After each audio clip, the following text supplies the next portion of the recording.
ইন্নাল মুসলিমিনা ওয়াল মুসলিমাতি ওয়াল মুমিনিনা ওয়াল মুমিনাত ওয়াল কানিতিনা ওয়াল কানিতাতি ওয়াস সাদিকিনা ওয়াস সাদিকাত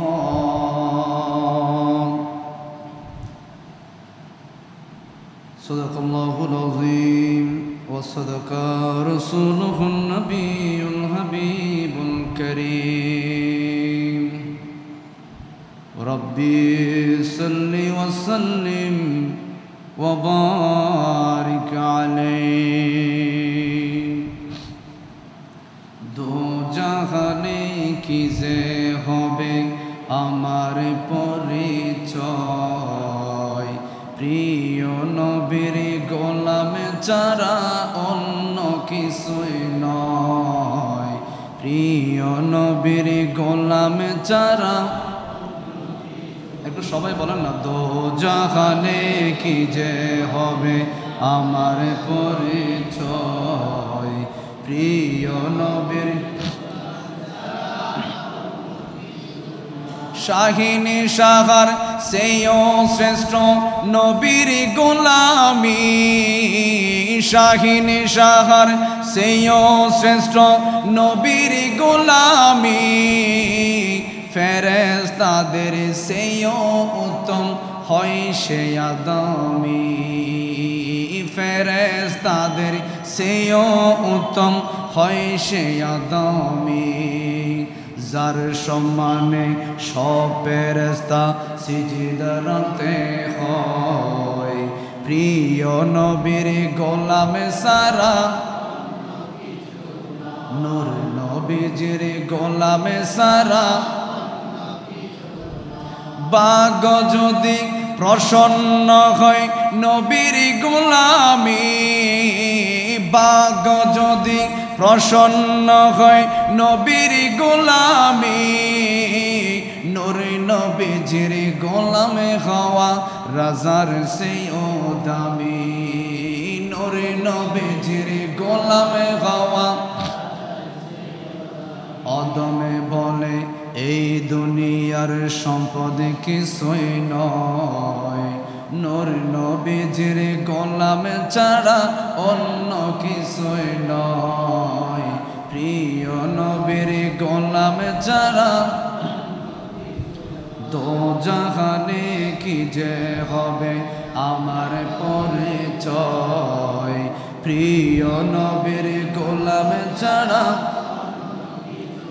নবীর গোলামে পরিচয় দেয় যখন সফিনা নবীর গোলাম পরিচয় দেয় যখন সফিনা বনের সিংহ পদ দেখালেন নেই কোনো ভাবনা বনের সিংহ পদ দেখালেন নেই কোনো ভাবনা ইহ পর জগতে যাহার জন্য বিজয় হয় প্রিয় নবীর গোলাম সারা দো জাহানে কি যে হবে আমার পরিচয় প্রিয় নবীর গোলাম সারা উপস্থিত সম্মানিত মুসল্লি কেরাম এবং মাইকের আওয়াজ যতটুকু যাচ্ছেন আমার মা ও বোনেরা রহমানি ওয়া রাহমাকুমুল্লাহু তাআলা আসসালামু আলাইকুম ওয়া রাহমাতুল্লাহি তাআলা ওয়া বারাকাতুহু মহান রব্বুল আলামিনের দরবারে লক্ষ কোটি শুকরিয়া জ্ঞাপন করতেছি যে রব্বুল আলামিন আমাদেরকে আজান দেওয়ার সাথে সাথে মসজিদের মধ্যে আসার জন্য বসার জন্য তৌফিক দান করেছেন শুকরিয়া একবার বলে আলহামদুলিল্লাহ সাথে সাথে সরকারে দো আলম নূরে মুজাসসম রহমতুল্লিল আলামিন হায়াতুন নবী জিন্দা নবীর নুরানি সোনালী সবচেয়ে গুম্বেদের মধ্যে হাজার কোটি দরুদুস সালামের হাদিয়া প্রেরণ করতেছি যেই নবীর উম্মত হওয়ার কারণে আমাদের দাম কম না বেশি আরো জোরে বলেন না কম না বেশি এই জন্য ওই নবীর দরবারে কোটি শুকরিয়া জ্ঞাপন করতেছে আমার নবী জানিয়ে দিয়েছেন আপনারা যে আগে এসেছেন আমার নবী বলেন যারা মসজিদে আগে এসেছেন, যারা মসজিদের মধ্যে আগে আসবে পরে যাবে, লাস্ট মোনাজাত করে যাবে। কারণ আমার নবী বলে দিয়েছেন মোনাজাতটাই হলো দোয়া। আর দোয়াও মুখুল ইবাদত, দোয়া হচ্ছে ইবাদতের নির্যাস মগজ। দোয়া করে মোনাজাত করে যখন যাবেন, বুখারী মুসলিমের রাওয়ায়াত, আমরা যখন মসজিদে কদম বাই কদম পা দিয়ে মসজিদের মধ্যে প্রবেশ করি, আগে এসে যখন আগে সামনের কাতারে যখন আপনি বসবেন, আমার নবী বলেন ওই যে হাদিসে মুবারাকায় জানিয়ে দেওয়া হয়েছে একজন ফেরেশতা মসজিদে ঢুকার সময় গুনাহগুলো থলে থেকে আপনার মাথা থেকে নিয়ে থলের মধ্যে রাখেন। আরেকজন ফেরেশতা ঢুকেন, ওই ফেরেশতা প্রবেশ করে জান্নাতের টিকিটগুলা ডান দিক থেকে দেওয়া শুরু করেন। সুবহানাল্লাহ বলেন। ডান দিক থেকে দেওয়া শুরু করে, এইভাবে দিতে দিতে দিতে দিতে দিতে দিতে সবাইকে জান্নাতের সার্টিফিকেট দিবেন। এর জন্য আমার নবী জানিয়ে দিয়েছেন পুরো সপ্তাহে যা গুনাহ করেছো, শুক্রবার মসজিদের মধ্যে প্রবেশ করার সাথে সাথে পুরো সপ্তাহের ছোট ছোট গুনাহগুলো আল্লাহ মাফ করে দিবেন। সুবহানাল্লাহ। এই জন্য আপনাকে আমাকে কি করতে হবে? মসজিদে আগে আসতে হবে, পরে যেতে হবে। যখন আপনি পরে যাবেন তখন ওই ফেরেশতা তৈলে যে গুনাহগুলো নিয়ে রেখে দিয়েছেন এগুলার আপনাকে রিপিট ফেরত দিবেন। আল্লাহ বলেন আমার তো একটু লজ্জা শরম আছে, আমার তো শরম লাগতেছে, আমার এই বান্দাদেরকে যে গুনাহগুলো দিয়ে ফেলবি। আমি না রহমান, আমি না কালামুল্লাহ শরীফের মধ্যে সূরা রহমান নাযিল করলাম, আমি তো কোরআনের মধ্যে অসংখ্য জায়গার মধ্যে আমার সিফত বর্ণনা করলাম, আমি তো কালামুল্লাহ শরীফের মধ্যে নিজেকে রহমান বললাম। আমি যে রহমান এটা যদি প্রমাণ করতে হয় ওই বান্দার গুনাহগুলো তুমি আর ফেরত দিবে না। সুবহানাল্লাহ। এজন্য আমরা বড় ভাগ্যবান, ইমামুল মুরসালিনের উম্মত হতে পেরেছি, যে নবীর উম্মত হওয়ার জন্য সকল নবীরা পর্যন্ত ফরিয়াদ করেছেন। এজন্য পবিত্র কালামুল্লাহ শরীফের মধ্যে একখানা আয়াতে কারিমা আপনাদের সম্মুখে তেলাওয়াত করেছি। মহান রব্বুল আলামিন জানিয়ে দিয়েছেন সূরা আহজাব 22 নম্বর পারার 33 নম্বর সূরার 35 নম্বর আয়াতের মধ্যে রব্বুল আলামিন জানিয়ে দিয়েছেন নিশ্চয়ই ওই সমস্ত মুসলমান নরনারী, ওই সমস্ত ধৈর্যশীল নরনারী। দেখেন আম্মা জান উম্মে সালামা আমার নবীর দরবারে আসলেন, ইয়া রাসূলুল্লাহ যত কোরআনের আয়াতগুলো নাজিল হয়েছে আমি দেখেছি সবগুলা শুধু ছেলেদের ব্যাপারে নাজিল করা হয়েছে, শুধু ছেলেদেরকে বেশি গুরুত্ব দেওয়া হয়েছে। ইয়া রাসূলুল্লাহ আমরা মহিলাদের ব্যাপারে কোরআনের মধ্যে তেমন কোনো আয়াত এরকম আমাদের চোখে পড়ে না। এই কথা রসুলের দরবারের মধ্যে রসুলের স্ত্রী অভিযোগ দিয়েছেন, এটাও শুনেছেন কে? আরো জোরে বলেন না। উনি বলেন ইয়া রাসূলুল্লাহ সব আয়াতগুলা শুধু ছেলেদের ব্যাপারে কোরআনের মধ্যে নাজিল করা হয়েছে। ইয়া রাসূলুল্লাহ আমরা মহিলারা কি দোষ করলাম? নবীজি আমাদের ব্যাপারে কোরআনের মধ্যে তো কোনো সূরা নাই। আল্লাহ কত সুন্দর করে ঈমানদারের জন্য কোরআনের মধ্যে সূরা নাজিল করেছেন। আবার ছেলেদের ব্যাপারে বলা হয়েছে কাদ আফলাহাল মুমিনুনাল্লাযীনা হুম ফি সালাতিহিম খাশিউন। কাদ আফলাহাল মুমিনুন। ইয়া রাসূলুল্লাহ মুমিনদের ব্যাপারে বলা হয়েছে, কিন্তু আমরা মেয়েদের ব্যাপারে বলা হয় নাই। এই অভিযোগ যখন নবীজির দরবারের মধ্যে দেওয়া হলো, আরশ আজিম থেকে জিবরাইলের মারফতে এই কোরআনের আয়াতটা নাজিল করলেন।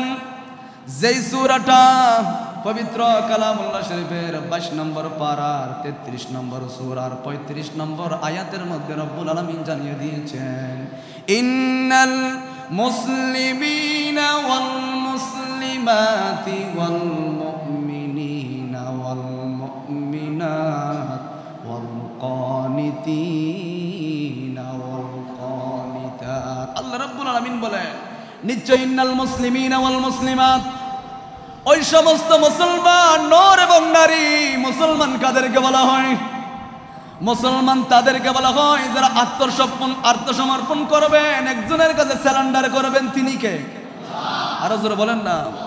মুসলমানরা কোনো দেবদেবীর পূজা করতে পারে না, মুসলমানরা কোনো গাছের পূজা বাঁশের পূজা করতে পারে না। একজন রব রয়েছেন, বলেন তিনি কে? এজন্য আল্লাহ প্রথমেই বলে দিয়েছেন ইন্নাল মুসলিমিনা ওয়াল মুসলিমাত, মুসলমান নর এবং নারী, আত্মসমর্পণকারী নর এবং নারী। আত্মসমর্পণের লিস্টের মধ্যে তাফসীরের মধ্যে যখন আপনি যাবেন আত্মসমর্পণ তখনই হবে আপনাকে মামলা দেওয়া হয়েছে, পুলিশের ভয়ে আপনি রাস্তায় বের হন না। কিন্তু ওই রব যিনি জীবন দেওয়ার মালিক, আল্লাহ বলেন মুসলমান যদি হতে চাও, ইমানদার যদি হতে চাও, আজান কানের মধ্যে যাওয়ার সাথে সাথে ব্যবসা বন্ধ করে দাও, কাজ বন্ধ করে দাও, পরিবারকে সময় দেওয়া বন্ধ করে দাও। আত্মসমর্পণ দুনিয়ার কারো কাছে হবে না, একজনের কাছে আত্মসমর্পণ হবে, বলেন তিনি কে? এজন্য আল্লাহ বলেন মুসলিম কাদেরকে বলা হয়? যারা আত্মসমর্পণ দুনিয়ার কারো কাছে করে না, একজনের কাছে করে, বলেন তিনি কে? প্রথম নম্বর আল্লাহ বলেন আত্মসমর্পণকারী ওই সমস্ত পুরুষ, ওই সমস্ত মহিলা। এরপর রব্বুল আলামিন বলেন ওয়াল মুমিনিনা ওয়াল মুমিনাত, মুমিন মুত্তাকি ওই সমস্ত পুরুষ, আবার মুমিন মুত্তাকি ওই সমস্ত মহিলা। এরপর রব্বুল আলামিন জানিয়ে দিয়েছেন ওয়াস-সাদিকিনা ওয়াস-সাদিকাত, যারা মেয়েরা, যারা সাদিকা সাদিকাত যারা বলেছেন, উদ্দি কথা হতো না, আর হতানো হই আল্লাহুম্মা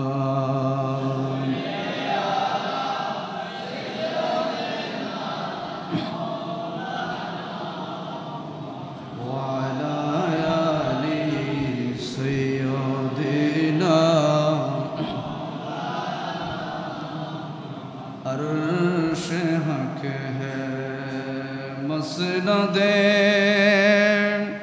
रिफात रसूलुल्लाह की देखनी है हश्र में इज्जत रसूलुल्लाह की। अल्लाह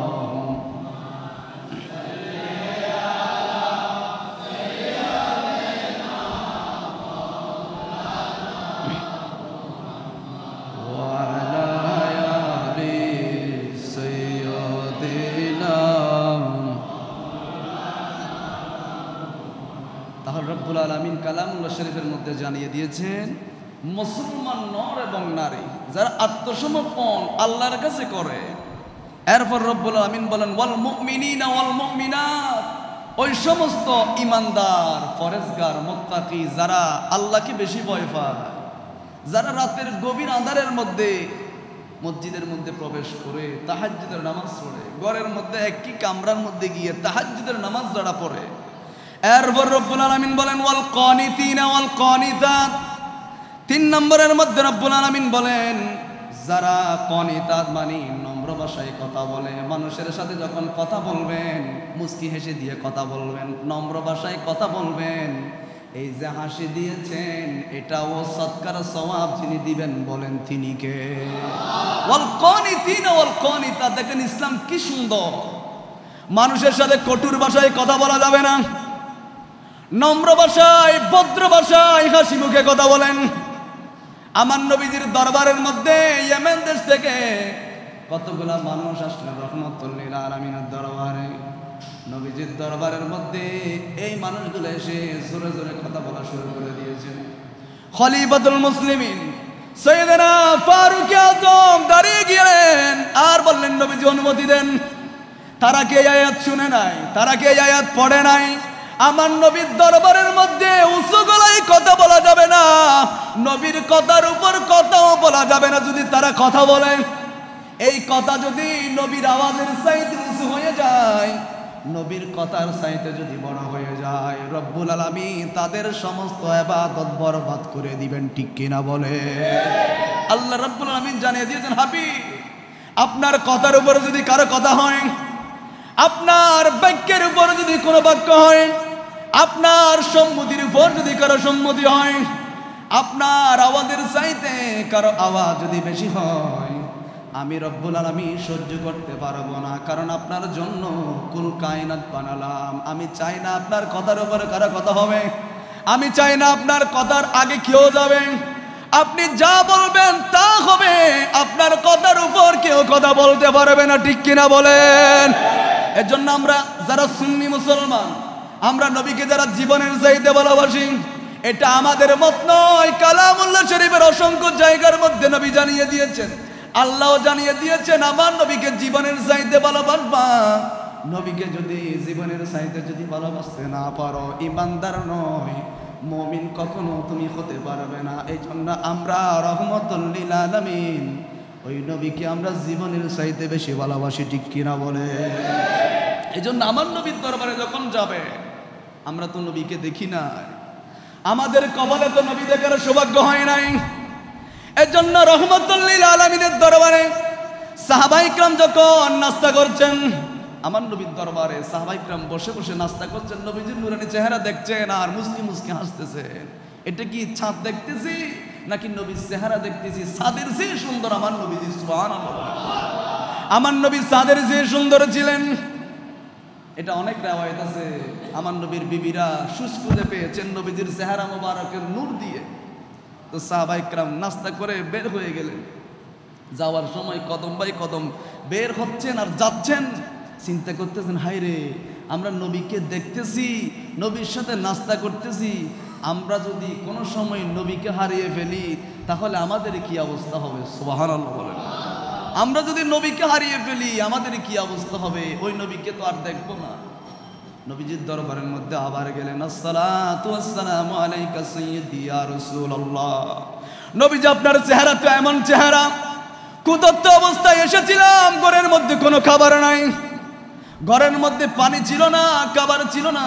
আপনার নবীজির নূরানি চেহারা দিকে তাকালাম, নবীজি আপনার চেহারার উসিলায় আমাদের 7 দিনের ক্ষুধাগুলা দূর হয়ে গিয়েছে।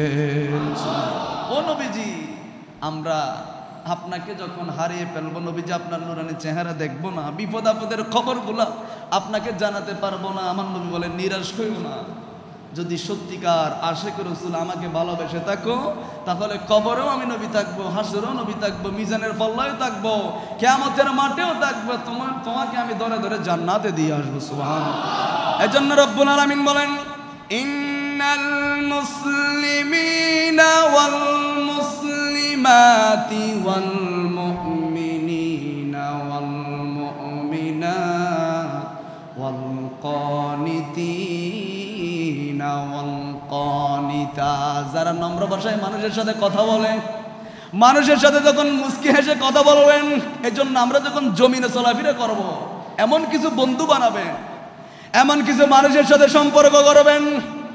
আপনার বন্ধু মারা গিয়েছেন, যে দূরে যাক না কেন ছুটে আসবে, এমন কিছু বন্ধু বানাবেন, এমন কিছু মানুষের সাথে আপনার সম্পর্ক রাখবেন।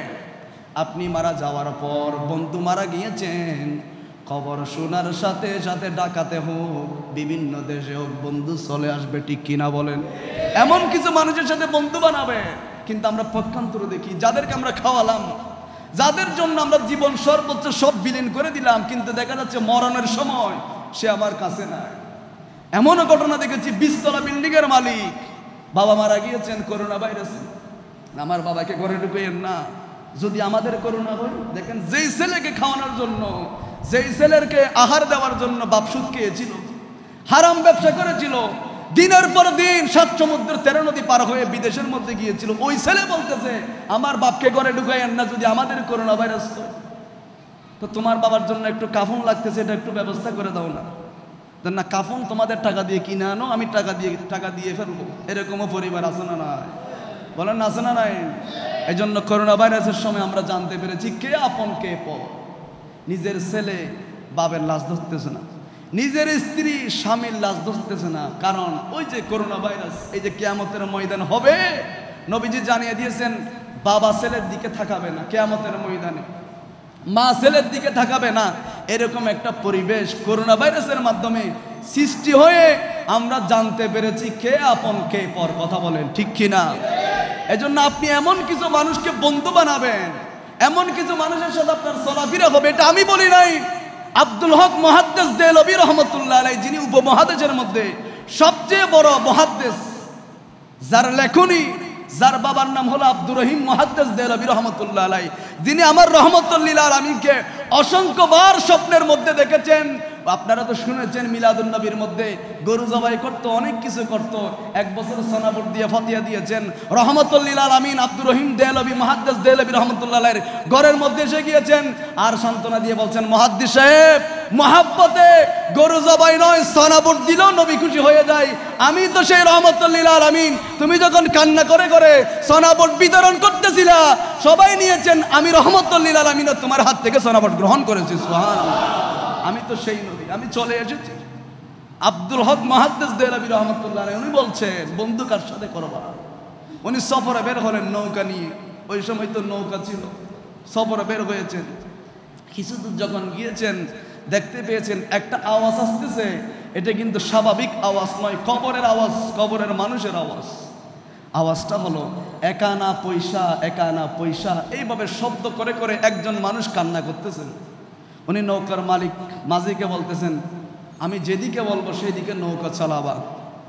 ওইদিকে যখন গিয়ে দেখলেন একজন মানুষ মজুজুব খারাতের মানুষ, দুনিয়ার কোনো চিন্তা নাই, পোশাকের কোনো চিন্তা নাই, উনি বলতে লাগলেন একানা পয়সা, একানা পয়সা। উনি তো আব্দুল হক মুহাদ্দিস দেহলভী রাহমাতুল্লাহ আলাইহি, উনি তো জগৎ বিখ্যাত আল্লাহর ওলি। উনি বিভিন্ন দোয়া পরে যখন ফু দিয়েছেন, উনি দুনিয়ার হালতে এসেছেন। জিজ্ঞেস করলেন, ভাই আপনার এই অবস্থা কেন? কাপড়ের কোনো ঠিক নাই, কোনো কিছুর ঠিক নাই, আপনি তো কিছুক্ষণ আগে যেই শব্দগুলো করতেছিলেন এটা তো দুনিয়ার মানুষের শব্দ নয়, কবরের মানুষের শব্দ, তোমার এই অবস্থা কেন? বলেন, হুজুর আমার এই অবস্থার পিছনে কারণ হলো আমি দুনিয়ার মধ্যে একজনের সাথে বন্ধুত্ব করেছিলাম। সুবহানাল্লাহ বলে, আমার একটা বন্ধু ছিল, আমারও তো মরার একটা ভয় আছে। এজন্য দেখবেন কিছু মানুষ দুনিয়ার মধ্যে, কিছু মানুষ এমনও আছে দুনিয়ায় বেঁচে থাকেন, মৃত্যু যখন হবে আপনার বিল্ডিং আর কোনো কাজে আসবে না, আপনার স্ত্রী আপনার পুত্র তখন কাজে আসবে। আপনি মারা যাওয়ার পর যাতে আপনার ছেলে মোটরসাইকেল নিয়ে রাস্তায় দাবিয়ে না বেড়ায়, আপনার সেই অর্জিত টাকাগুলা, সঞ্চিত টাকাগুলা সেই যাতে অপব্যবহার না করে, মোটরসাইকেল বিভিন্ন ধরনের অপসংস্কৃতির মধ্যে যাতে বিলীন না করে। এজন্য আমার নবী বলেন, নেককার সন্তান যদি রেখে যেতে পারো, ওই সন্তান তুমি মারা গিয়েছো কাফন দাফনের ব্যবস্থা করবে, জিয়াফতের ব্যবস্থা করবে, মেজবানির ব্যবস্থা করবে। অনেকে তো মেজবানিকে বলে এগুলো বেদাত জিনিস, এরকম বলা আছে না? বুখারী মুসলিমের হাদিস, আমার নবীর দরবারে সাহাবায়ে কেরাম আসলেন, ইয়া রাসূলুল্লাহ বলেন না পৃথিবীর মধ্যে সবচেয়ে দামি জিনিস কোনটি? আমার নবী বলেন, আতিম্মা তুআমুকা, মানুষকে বেশি বেশি খাবার খাওয়াও, বেশি বেশি খাবার খাওয়াও।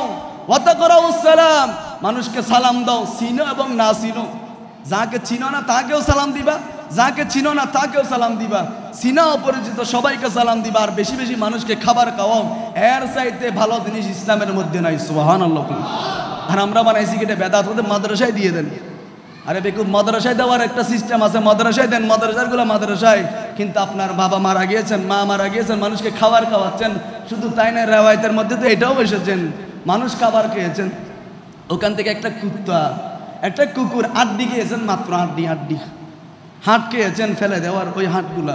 মহান রবের বড় মায়া হয়েছেন, ওই কুকুর যে হাড্ডি খেয়েছেন এটা আল্লাহর বেশি ভালো লেগেছেন খাবার অংশ থেকে। রব্বুল আলামিন এই জিনিসের উসিলায়, এই জিনিসের বিনিময়ে ওই ব্যক্তির জীবনের গুনাহ মাফ করে দিয়েছেন। সুবহানাল্লাহ। এগুলো আপনি কি বুঝবেন? আপনি তো শুধু বেদাতের ফতোয়া নিয়ে আসেন। ওই যে আব্দুল হক মুহাদ্দিস দেহলভী রাহমাতুল্লাহ আলাইহি, ওনাকে বললেন, ভাই তুমি তো কিছুক্ষণ আগে কবরের মানুষের ভাষায় কথা বলছিলা, এখন দুনিয়ার মানুষের হালতে এসেছো, আসলে তোমার মধ্যে কি ঘটেছিল?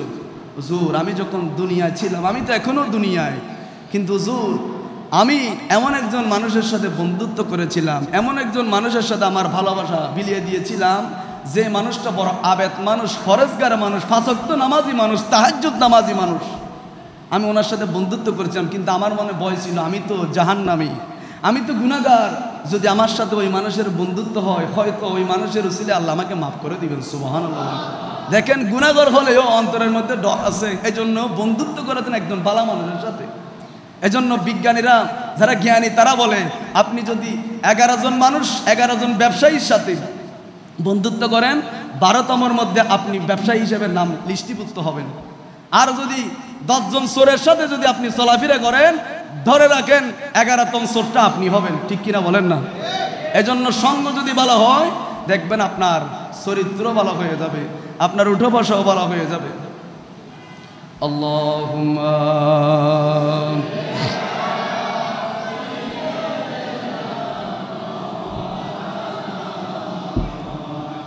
وعلى آل سيدنا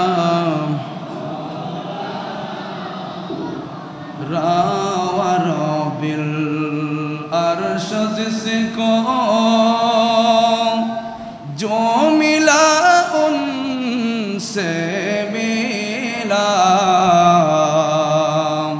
पढ़ती है को नैना मैंने मत रसूलुल्लाह की अल्लाह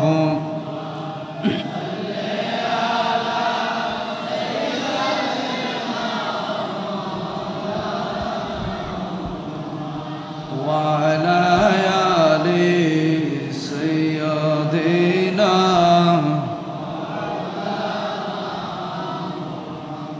ওই যে আব্দুল হক মুহাদ্দিস দেহলভী রহমতুল্লাহ আলাইহি জিজ্ঞেস করলেন, বলল হুজুর আমার সাথে একজনের বন্ধুত্ব হয়েছিল, আমি একজনকে ভালোবাসতাম, বন্ধুত্ব করেছিলাম, সেই ছিল বড় আবেদ মানুষ, আর আমি হলাম স্বর্ণের ব্যবসায়ী মানুষ, আমি ব্যবসায়ী মানুষ। হুজুর আমার তেমন সুযোগ হতো না, কিন্তু আমার বন্ধুর সাথে আমার ওয়াদা হয়েছেন, বন্ধু আমি যদি তোমার আগে মারা যায় তুমি আমার কাফন দাফনের ব্যবস্থা করবা, আর তুমি বন্ধু যদি আমার আগে মারা যাও আমি তোমার কাফন দাফনের ব্যবস্থা করবো। সুবহানাল্লাহ। দেখেন বন্ধু কেমন, বন্ধুর সাথে কি ওয়াদা হচ্ছেন, বন্ধু তুমি যদি মারা যাও তোমার কাফন দাফন আমি করবো, যাবতীয় খরচ আমি করব, আর আমার আগে যদি তুমি মারা যাও তোমারগুলো আমি করবো, আমি মারা গেলে তুমি করবে। সুবহানাল্লাহ। এইভাবে বন্ধুত্বের একটা কন্ডিশন হয়েছেন, চুক্তিবদ্ধ হয়েছেন।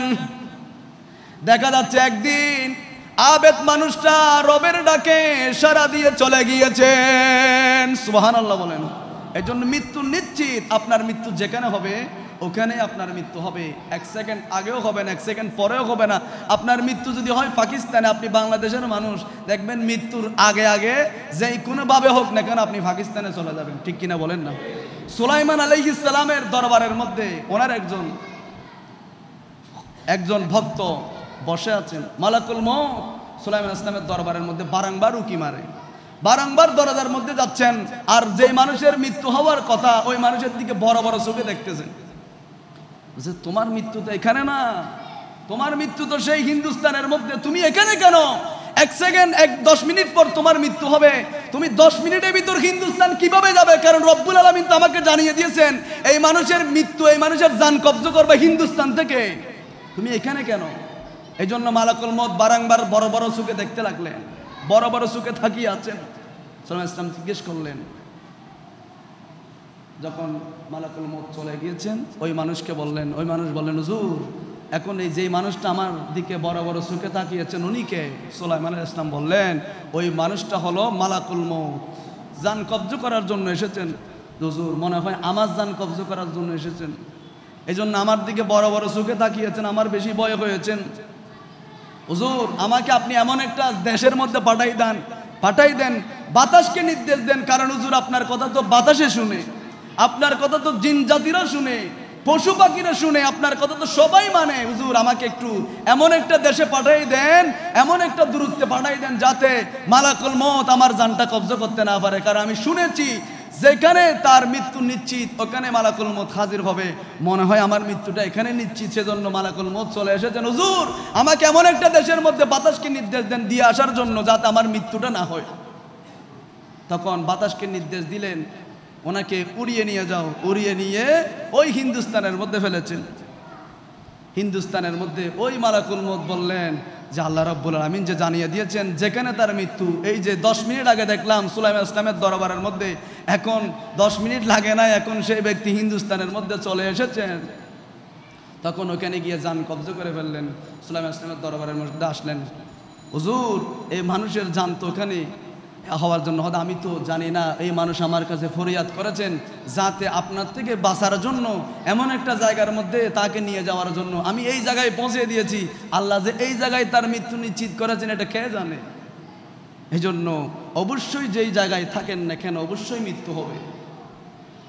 ওই মানুষ বললেন, হুজুর আমার বন্ধু মারা গিয়েছেন, আমি আমার বন্ধুর মৃত্যুর সংবাদ শুনে, আমার প্রাণের বন্ধু, আমি তার সাথে অধিকাংশ সময় কাটাতাম, ওনার মৃত্যু শুনে আমি দ্রুত দোকান বন্ধ করে তার লাশের কাছে চলে গেলাম, নিজেই আমার বন্ধুকে গোসল করালাম, এই জন্য কিছু মানুষ ফ্যামিলির মধ্যে কিছু মানুষকে রাখবেন, যাতে আপনার মরে যাওয়ার পর বাহির থেকে যাতে কবর করার জন্য মানুষ টাকা দিয়ে আনতে না হয়, বাহির থেকে যাতে কাফন পরার জন্য মানুষ আনতে না হয়, বাহির থেকে যাতে ভাড়া করে মানুষ এনে আপনার কবরের মধ্যে নামাতে না হয়, এরকম কিছু আসল বন্ধু করে যাবেন। আসল বন্ধু এটা হচ্ছে প্রকৃত বন্ধু, বাহির থেকে ভাড়া করে কবর করতে যাতে না হয়, এরকম কিছু বন্ধু আপনার জীবনে, প্রত্যেকের জীবনে, আমার জীবনে, আপনার জীবনে এরকম কিছু বন্ধু প্রয়োজন, যেগুলো আসল বন্ধু। উনি বললেন, আমার বন্ধুকে আমি নিজেই গোসল দিতে লাগলাম, আমার প্রাণের বন্ধু, যার সময় অধিকাংশ সময় খাটিয়েছিলাম, আমার বন্ধু চলে যাচ্ছেন, আমি গোসল দিলাম, আমি নিজের হাতে আমার বন্ধুর জন্য কাফন কিনে আনলাম, আমার বন্ধুর কাফনটা আমি নিজের হাতে পড়ালাম, আমার বন্ধুকে নিজের হাতে কাটিয়ার মধ্যে তুললাম, নিজেই সামনে ছিলাম, আমার বন্ধুকে কদম বাই কদম কবরের দিকে নিয়ে যাচ্ছিলাম। 4 তাকবীরের মাধ্যমে আমার বন্ধুর জানাজা হলো। আমার বন্ধুর জানাজার মাধ্যমে সবাইকে জানিয়ে দিল, তোমাদের সাথে এই শেষ দেখা, তোমাদের সাথে আমাদের আর কোনো সম্পর্ক নাই, কবরের মধ্যে নামাই দেওয়া হচ্ছে। মিনহা খলাকনাকুম ওয়া ফিহা নুঈদুকুম ওয়া মিনহা নুখরিজুকুম তারাতান উখরা। মিনহা খলাকনাকুম, এই মাটি থেকে তোমাকে সৃষ্টি করা হয়েছে, ওয়া ফিহা নুঈদুকুম, এই মাটির মধ্যে তোমাকে রাখা হচ্ছে, ওয়া মিনহা নুখরিজুকুম তারাতান উখরা। যেদিন ইসরাফিল আলাইহিস সালাম ভয়ঙ্কর ফুৎকার দিবেন, আল কারিয়া তুমাল কারিয়া ওয়া মা আদরাকা মাল কারিয়া, ভয়ঙ্কর ফুৎকার হুইসেল যখন দিবেন, আবার এই মাটিগুলা থেকে সমুদ্রের মধ্যে যারা নিক্ষিপ্ত হয়েছেন, সমুদ্রের তিমি মাছ যাদেরকে খেয়ে ফেলেছেন, আগুনে পুড়ে যারা মারা গিয়েছেন, যাদেরকে আপনি মেরে টুকরা টুকরা করে ফেলেছেন, গোস্তের টুকরার মতো করে ফেলেছেন, চিনার কোনো উপায় নাই, চেহারা চিনা যাচ্ছে না, আপনি মেরে মেরে মাছকে আদার হিসেবে খাওয়াই ফেলেছেন, মানুষকে এত জুলুম করেছেন, আগুনে পুড়িয়ে মেরেছেন। ইসরাফিল আলাইহিস সালামকে যখন রব্বুল আলামিন আল কারিয়া তুমাল কারিয়া ওয়া মা আদরাকা মাল কারিয়া, এই ফুৎকার দেওয়ার জন্য যখন বলবেন, ওই যে তিমি মাছের পেট থেকে, আগুন থেকে, পাহাড় থেকে, জমিন থেকে, কবর থেকে মানুষগুলাকে যিনি তুলবেন, বলেন তিনি কে? সব জায়গা থেকে মানুষ উঠবে, সব জায়গা থেকে মানুষগুলা তোলা হবে, নামাই দিলেন। মিনহা খলাকনাকুম, নামাই দেওয়া হচ্ছে, বন্ধুকে নামাই দিচ্ছেন, কোনো হুঁশ নাই। খবর কমপ্লিট করে দেওয়া হলো, কবর একেবারে কমপ্লিট। আস্তে আস্তে সবাই চলে আসতেছেন, কবরের পারের মধ্যে বন্ধু দাঁড়িয়ে আল্লাহর কাছে ফরিয়াদ করেছেন, মালিক আমি তো সবচেয়ে বড় গুনাহগার, আমার বন্ধু আজকে আমার থেকে বিদায় নিয়েছেন, সবাই চলে যেতে পারে, কিন্তু আমার বন্ধুকে সেটা আমার যেতে মন চায় না। কিন্তু এটা এমন জায়গা, মন না চাইলেও কিছুক্ষণ পরে দেখবেন সবাই চলে এসেছেন, ঠিক কিনা বলেন? এটাই বাস্তব। যত মহব্বতের হোক না কেন, আপনার জন্য জীবন দিতে প্রস্তুত, আপনার জন্য কিডনি দিয়ে ফেলতেছে, অসংখ্য প্রমাণ আছে। ছেলের জন্য মা কিডনি দিয়ে ফেলেছেন, মায়ের জন্য ছেলে কিডনি দিয়ে ফেলেছে, সব দিতে প্রস্তুত। এরকম মানুষগুলো ওই অন্তরকে একটা সান্ত্বনা দিয়ে সবাই চলে আসে, উনিও চলে এসেছেন। কিন্তু ঘরের মধ্যে যখন সব স্বাভাবিক হয়ে গিয়েছেন, কিছুক্ষণ পর লক্ষ্য করে দেখলেন ফগড়ের মধ্যে যে একটা স্বর্ণ ছিল, ওই স্বর্ণ তার ফগড়ের মধ্যে নাই। এটা কোথায় গেল? বউকে বলতে লাগলেন, ও আমার স্ত্রী, আমি যখন দোকান বন্ধ করেছিলাম, আমার ফগড়ে একটা স্বর্ণ ছিল, বড় একটা স্বর্ণ, আমি যখন আমার বন্ধুকে কবরে নামাই দিলাম, ওই সময়ও ছিল, কিন্তু কবর থেকে ওঠার সাথে সাথে স্বর্ণটা নাই, মনে হয় কবরে পড়ে গিয়েছেন। স্ত্রী বলতেছেন, এত বড় স্বর্ণ আপনি কবরে রেখে আসবেন? আপনি কবরে রেখে আসতে পারবেন না, কবর করে নিয়ে আসতে হবে। তো বন্ধু বললেন, না আমি এত বড় বেয়াফা নই, আমার বন্ধুর জন্য হয়তো নাহলে একটা স্বর্ণ গেছে আর কি, আমি স্বর্ণ নিতে পারবো না। বউ বলতে লাগলেন, যদি স্বর্ণ না আনেন ঘরের মধ্যে ঢুকতে দেওয়া হবে না। এটা কে লিখতেছেন? আব্দুল হক মুহাদ্দিস দেহলভী রহমতুল্লাহ আলাইহি। আমাদের মতো ফাড়া ছাড়া মানুষে লিখে নাই, যিনি জগৎ বিখ্যাত এশিয়া মহাদেশের মধ্যে, তার মতো বড় বিখ্যাত মুহাদ্দিস আর দ্বিতীয় হবে না। উনি লিখতে লাগলেন। বউকে যখন বললেন, না এটা ছাড়া আপনি ঘরে ঢুকতে পারবেন না, এখন কি করবেন? দিনের বেলায় যদি যায় তাহলে মানুষ বলবে, তোর মতো বেয়াফা, তোর মতো নিমুখ খারাপ, তুই বন্ধুর খবর করতে লাগলে একটা স্বর্ণের জন্য, মানুষ তো তাকে খারাপ বলবে, সেজন্য দিনের বেলায় যায় নাই। রাতের বেলায় গভীর রাত যখন হয়েছে, আস্তে আস্তে আস্তে আস্তে হেঁটে হেঁটে বন্ধুর কবরের মধ্যে গেলেন। বন্ধুর কবর করতে লাগলেন স্বর্ণটা নেওয়ার জন্য। করতে করতে করতে করতে যখন সামান্যতম ছিদ্র হয়ে গিয়েছে, দেখতে পাচ্ছে বন্ধুর কবর থেকে নূর বের হচ্ছে। সুবহানাল্লাহ, নূর বের হচ্ছে বন্ধুর কবর থেকে। ওই যে স্বর্ণটা নেওয়া যাচ্ছে না, আরেকটু করলেন, স্বর্ণ জিগমিগ জিগমিগ করতেছে। আরেকটু করলেন, যখন আরেকটু করলেন, আল্লাহর কুদরতি ভাবে সেই কবরের মধ্যে পড়ে গিয়েছেন। সুবহানাল্লাহ, কবরে পড়ে গিয়েছেন। জীবিত পড়েছেন না মৃত পড়েছেন? অন্য আরো বড় করে বলুন। জীবিত পড়ে গিয়েছেন কবরে, কিন্তু লক্ষ্য করে দেখলেন বন্ধু তো কবরের মধ্যে নাই।